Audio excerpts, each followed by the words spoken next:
ഇന്ന് ലോക ഹോമിയോപ്പതി ദിനം. കേരളത്തിലെ ഹോമിയോ ഡോക്ടർമാർ ഇന്ന് നേരിടുന്ന ഏറ്റവും വലിയ പ്രതിസന്ധി വ്യാപകമാകുന്ന വ്യാജ ഡോക്ടർമാരുടെ സാന്നിധ്യമാണ്.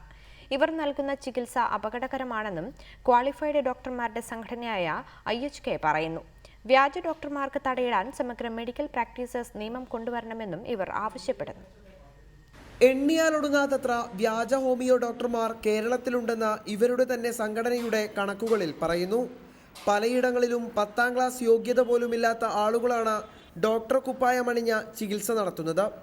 വ്യാജ ഡോക്ടർമാരെ നിയമത്തിന് മുന്നിൽ കൊണ്ടുവരണമെന്നാവശ്യപ്പെട്ട ക്വാളിഫൈഡ് ഹോമിയോ ഡോക്ടർമാരുടെ സംഘടനയായ ഇൻസ്റ്റിറ്റ്യൂട്ട് ഓഫ് ഹോമിയോപത്സ് കേരള കോടതിയെ സമീപിച്ചെങ്കിലും യാതൊരു ഫലവും ഉണ്ടായില്ലെന്ന് ഇവർ പറയുന്നു. വ്യാജ ഡോക്ടർമാർ അരങ്ങുവാഴുന്നത് തികച്ചും അപകടകരമാണെന്നും IHK ചൂണ്ടിക്കാട്ടുന്നു.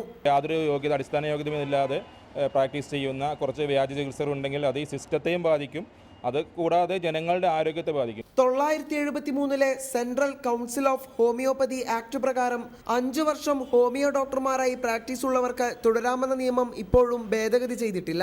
UDF സർക്കാർ അധികാരത്തിൽ വരും മുൻപ് പ്രകടന പത്രികയിൽ സമഗ്ര മെഡിക്കൽ പ്രാക്ടീഷേഴ്സ് നിയമം കൊണ്ടുവരുമെന്ന് പറഞ്ഞിരുന്നുവെങ്കിലും ഇതും യാഥാർത്ഥ്യമായിട്ടില്ലെന്നാണ് ഡോക്ടർമാർ പറയുന്നത്.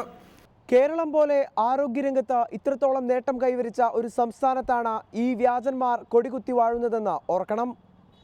ഇവരെ പൂട്ടാൻ ആരോഗ്യവകുപ്പ് ഇനിയും തയ്യാറായില്ലെങ്കിൽ വലിയ പ്രത്യാഘാതം സമീപഭാവിയിൽ ഉണ്ടാകുമെന്ന കാര്യം ഉറപ്പാണ്. മലപ്പുറത്ത് നിന്ന് നിഖിൽ പ്രമേഷ്, റിപ്പോർട്ടർ.